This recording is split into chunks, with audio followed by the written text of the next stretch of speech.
Next speaker now, the Honourable Minister, Srimati Anupriya Patel ji would like to intervene in the debate. धन्यवाद सभापति महोदय। संसद के इस विशेष सत्र में जहां एक और आज हम अपनी 96 वर्ष पुरानी संसद भवन को, जिसे अब संविधान सदन कहा जाएगा, उसे पीछे छोड़कर नए संसद भवन में प्रवेश कर चुके हैं, वहीं दूसरी ओर इस नए संसद भवन में अपनी पहले ही दिन हमने विधायी कार्य की शुरुआत करते हुए नारी शक्ति को सही मायनों में नमन करने का काम किया है। 128वां संविधान संशोधन विधेयक जो महिला आरक्षण विधेयक सरकार लेकर आई है, इसकी मैं तहे दिल से सराहना करती हूं। माननीय प्रधानमंत्री जी को इसके लिए आभार व्यक्त करती हूं और ये सही मायनों में हम सब के लिए please let the house be in order. Please सभापति महोदय, भारत दुनिया का सबसे ज्यादा आबादी वाला देश है और 142 करोड़ की आबादी में 70 करोड़ की आबादी महिलाओं की है।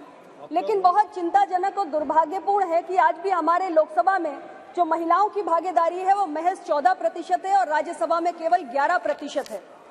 इंटर पार्लियामेंट्री यूनियन की एक रिसर्च हुई जिसमें निचले सदन में महिलाओं की भागीदारी का आंकड़ा देखा गया 193 देशों में, जिसमें भारत की रैंकिंग 149 है, यानी 149 है।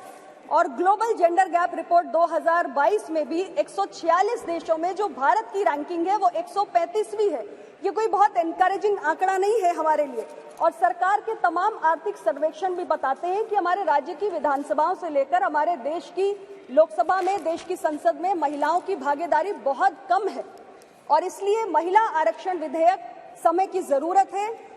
और आज ये बड़े दुख की बात है कि छोटे छोटे देश UAE, Cuba, Rwanda, Mexico, Nicaragua, New Zealand, ये वो देश हैं जिन्होंने 50% तक महिलाओं की भागीदारी अपने डेमोक्रेसी में सुनिश्चित कर ली है। और भारत जो कहता है कि दुनिया के सबसे बड़ा लोकतंत्र है, हम अपने यहाँ 50% की अभी तक भागीदारी सुनिश्चित नहीं कर पाए हैं। तो उस दिशा में ये एक महत्वपूर्ण कदम है। और बाबा साहेब अम्बेडकर ने कहा था कि political power is the key to social progress. हमने देखा है कि हमने अर्बन लोकल बॉडीज में, पंचायती राज संस्थाओं में जब अपने देश की महिलाओं को भागीदारी दी तो हमारी महिलाओं ने ग्रामीण क्षेत्रों में, शहरी क्षेत्रों में कितना उल्लेखनीय कार्य करके दिखाया है। और जहां तक मोदी जी की सरकार की बात है तो हमारी सरकार विमेन लेड डेवलपमेंट की बात करती है, यानी कि महिलाएं आगे बढ़ के कैसे देश का नेतृत्व करें, इसकी बात हम करते हैं। तो इसलिए जरूरी है कि जो टॉप मोस्ट डिसीजन मेकिंग है हमारे देश के अंदर, हमारे लेजिस्लेटिव प्रोसेस में और हमारे इंस्टीट्यूशंस में हमारी महिलाओं को लाना बेहद जरूरी है। और उस दृष्टि से ये बिल बहुत ही महत्वपूर्ण है। अध्यक्ष जी, ये बिल नया नहीं है, ये बिल पुराना है, इसका इतिहास 27 वर्ष लंबा है। हमने देखा कि 1996 में सबसे पहले एच.डी. देवेगौड़ा जी की सरकार इस बिल को लेकर आई थी और उसके बाद तमाम लोगों ने प्रयास किए, तमाम पार्टीज ने, सरकारों ने। 97, 98, 99, 2003 में वाजपेयी जी की एनडीए की सरकार ने प्रयास किया। 2008 और 2010 में यूपीए की सरकार ने प्रयास किया, लेकिन कोई भी सरकार इसे एक लॉजिकल कंक्लूजन तक ले जाने में सफल नहीं हुई। सभी सरकारों ने विफलता का ही सामना किया। उस दृष्टि से मुझे बहुत प्रसन्नता है कि मोदी जी के नेतृत्व की सरकार जब इस विधेयक को लेकर आई है तो हम इसे सफलता तक, अंजाम तक पहुंचाने का काम इस बार करके दिखाएंगे। मैंने विपक्ष के साथियों की चर्चाओं को सुना, उसमें कई विषय सामने आए, जिसमें एक महत्वपूर्ण विषय था इस बिल के तहत जो हमारे पिछड़े समाज से आने वाली महिलाएं हैं उनके लिए अलग से प्रावधान करने का। अध्यक्ष जी, ये विषय गंभीर है और ये जो चिंता है वो नाजायज भी नहीं है, इस मांग को गलत भी नहीं ठहराया जा सकता, क्योंकि महिलाओं को अगर हम देखें तो महिलाएं एक जैसा ग्रुप नहीं है, एक होमोजेनस ग्रुप नहीं है।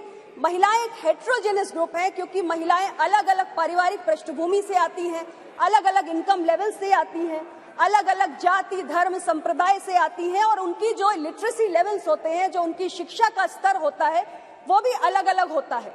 और हमारी जो सामाजिक संरचना है उसमें जो हमारे पिछड़े वंचित समाज से आने वाली महिलाएं हैं, निश्चित रूप से वो हाशिए पर हैं और उनके लिए चुनौतियां अलग किस्म की हैं, उनके लिए चुनौतियां अधिक भी हैं और इसलिए उनके लिए ज्यादा संरक्षण की मांग भी समय समय पर होती रहती है। हमारी सरकार के बारे में मैं जरूर कहना चाहूंगी कि मोदी जी के नेतृत्व में ओबीसी के हितों को साधने के लिए कई ऐतिहासिक फैसले इन 9 वर्षों में हुए हैं और एक सहयोगी दल की नेता होने के नाते मुझे पूरा भरोसा है कि हमारे पिछड़े वंचित समाज से आने वाली महिलाओं के अधिकारों को संरक्षित करने की दिशा में प्रधानमंत्री जी जरूर कुछ ना कुछ विचार कर रहे होंगे और इसको सुनिश्चित करने के लिए भी कोई काम जरूर करेंगे। जब मैं अपने कांग्रेस के साथियों को सुन रही थी इस विषय को उठाते हुए तो मेरे मन में एक स्वाभाविक जिज्ञासा जागी कि 2008 में आप राज्यसभा के अंदर इस बिल को लेकर आए थे और 2010 में आपने इसको पारित कराया था। आज आप कांग्रेस पार्टी के तरफ से ये विषय ओबीसी कोटा का जो उठाया जा रहा है, मेरे मन में जिज्ञासा है कि उस समय जब राज्यसभा में लाके बिल पास कराया था तब क्या पिछड़े समाज की महिलाओं को कोटा दिया जाए ये विषय आपके संज्ञान में आपकी पार्टी की प्रायोरिटी था या नहीं था? और अगर उस वक्त आपकी पार्टी की प्रायोरिटी नहीं था तो आज जब मोदी जी की सरकार ये बिल लाई है और ये बिल पास होगा क्योंकि संख्या बल इस किस्म का है, तो क्या ये नया ख्याल अभी आया है? हालांकि ये विषय महत्वपूर्ण है, मैं इस बात को दोबारा दोहराऊंगी, लेकिन स्थिति स्पष्ट होनी चाहिए कि हम अपने आवरण बार बदल नहीं सकते हैं। अध्यक्ष महोदय, ये मैं जरूर कहना चाहती हूँ। मैंने एक और बात देखी है अध्यक्ष जी कि हमारे कई साथियों ने बार कहा कि चुनाव है 2024 का, 2024 का चुनाव है। सर्वदलीय बैठक में मैं सुन रही थी कई सारे हमारे साथी महिला आरक्षण विधेयक लाने की मांग कर रहे थे। तो अब मैं देखती हूँ एक अजीब स्थिति है कि अगर सरकार इस बिल को पेश नहीं करती तो आप कहते हैं कि आप तो महिला विरोधी, आप तो महिला की चिंता नहीं करते, आप महिला के प्रति वादा पूरा नहीं करते, और जब सरकार बिल ले आई है तो आप कहते हैं कि अभी 2024 के आप चुनाव को देखकर लाए हैं, चुनाव में इसका फायदा नहीं मिलेगा। अध्यक्ष जी, हर फैसला संसद में बैठकर किसी चुनाव को देखकर नहीं किया जा सकता। आज हमने एक अच्छी शुरुआत की है, हमने एक अच्छी पहल की है और इसे अगर हमें अंजाम तक पहुंचाना है तो इसकी एक पूरी प्रक्रिया है, उस प्रक्रिया का पालन हमें करना पड़ेगा। हम जानते हैं कि 2011 के आंकड़े हमारे सामने नहीं है। 2001 में हमारी सेंसस हुई, उसके बाद एक लंबे समय तक हमने सेंसस की एक्सरसाइज नहीं करवा पाई है, बीच में कोविड की भी बाधाएं रही।